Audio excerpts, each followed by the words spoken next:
Hello dear aspirants, we are again back on your own platform of Biology Nagari with a key concept of human circulatory system. Today we are going to start to deal with human circulatory system. Basically this is the portion of human physiology, or we can say it is a portion of zoology of class 11. In class 11 the major portion for zoology is the human physiology, which actually contains 7 chapters according to previous unrevised syllabus of NCERT. But as per the latest syllabus of NCERT, which we are following in today's date, is only the 6 chapters belongs to the human physiology, or we can say the major portion which was human physiology contains only 6 chapters. The first chapter was the digestive system, which is being eliminated by the NCERT as per revised syllabus. So that's not the matter, we will deal with all of that chapters, either it is being in NCERT or not. So let's start to talk about human circulatory system. Basically this is the introductory video. You can see in the thumbnail, it is the introductory video of human circulatory system. In the human circulatory system, in this chapter we are going to deal with the fluids which are being circulated continuously in our body, and these fluids are namely the blood and the lymph. Lymph is also known as body fluid, or we can also say the lymph is a tissue fluid. Why?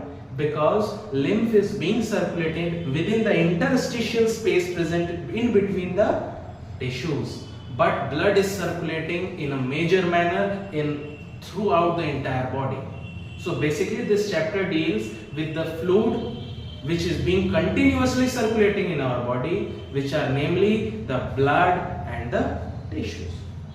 One is the blood and one is the tissue. Now see better, basically in this introductory video I am going to show you the road map out of which we are going to study this chapter in the sequence. Basically we will start with the fluids, which are mainly the blood, and secondly the lymph. Lymph is also known as the tissue fluid. Why? We have already explained that lymph is called the tissue fluid because it is being circulated in between the interstitial space of tissues. Okay. And when we talk about the blood is basically being formed in the bone marrow, which we will discuss in detail in the topic hematopoiesis. We can say hematopoiesis, in which the blood is being formed in the bone marrow. When it is being formed in the bone marrow, these blood after the hemopoiesis, or we can say after the formation of blood successfully in the bone marrow, these bloods are being given to the heart. These heart will temporarily store this blood and circulate while into the whole body. In entire body, heart will pump that blood which is being formed in the bone marrow, or we can say the longest bone marrow in the femur, near to the patella. Now see, this blood is being formed in the bone marrow by the process called hemopoiesis or hematopoiesis. Basically there is a very minor difference between hemopoiesis and hematopoiesis. In hemopoiesis we are considering the formation of blood, but in hematopoiesis we are considering the formation of the cells which are present inside the blood. We will see in the detail. After the formation it is being gone to the heart. Heart has 4 chambers. We will also see that. After that, heart is circulating it in our entire body. After getting into the body will utilize the oxygen present inside the blood, and this blood will finally become deoxygenated, or we can say ganda ho jayega blood. After being deoxygenated, these deoxygenated blood is again returned to the heart for the purification. Now the question arises in the mind that who is there in the heart which is going to purify that deoxygenated blood. So these deoxygenated blood are returned from the body to the heart for the purification. But heart has not any supply of oxygen inside it, so heart will take the help of lungs. Lungs is a very best friend of heart, because lungs will help the heart in the purification.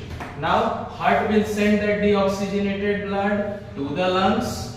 Now lungs has the supply of oxygen, has stored inside the alveoli. This oxygen will lungs will provide the oxygen to the deoxygenated blood, and finally this deoxygenated blood will get oxygen and converted into oxygenated blood, and oxygenated blood is again supplied to the heart, and vice versa, heart will supply again to the body, and this is the cycle which is going continuously inside the body. And basically this chapter is going to deal with this cycle.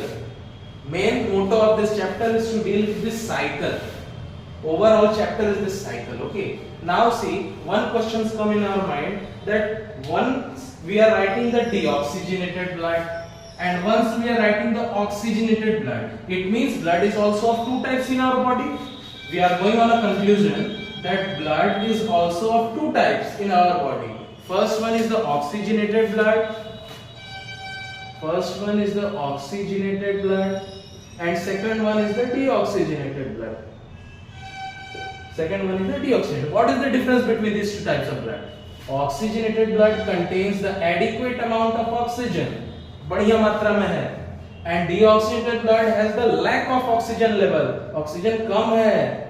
This is the main difference between the two type of blood which are being circulating in our body.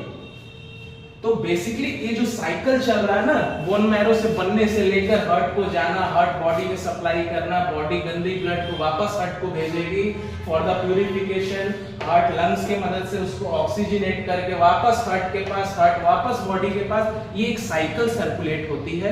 इसी cycle को detail में समझना है इस chapter के अंदर. तो basically आज का वीडियो है इंट्रोडक्शन पे कि करना क्या है इस चैप्टर के अंदर. तो बेसिकली इस साइकिल को डील करना है. During cycle we are going to observe the two types of blood in our body.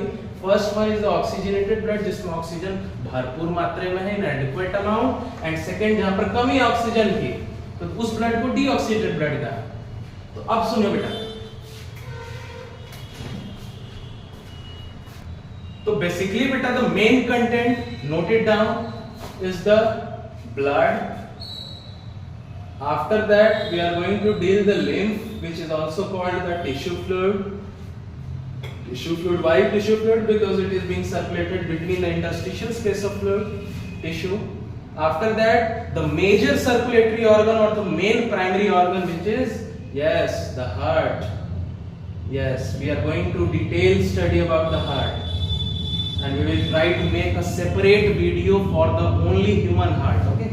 After that, the role of lungs. The role of lungs in the purification of blood. In the purification of blood, कैसे lungs मदद करेगा purification में heart का? Basically we are saying that heart is getting the purifying the blood, but actually it is not the truth. Truth is that blood is being purified by the heart by the help of lungs, not individually. उसके बाद हम देखेंगे बेटा, there are types of blood. There are types of blood which are namely the oxygenated blood. I am writing OB in short. And second one is the deoxygenated blood, which contains a very low level of oxygen. तो दो type of heart हम पढ़ने वाले हैं. ठीक है, अब सुनो बेटा, these are the contents. इसके बाद देखेंगे कि हार्ट के अंदर some of the disorders, कुछ disorders होती हैं, दिक्कतें होती हैं. Some of the disorders of circulatory system. Disorders of circulatory system like heart attack, cardiac arrest, angina pectoris, which is actually the chest pain. इन सबको डील करेंगे.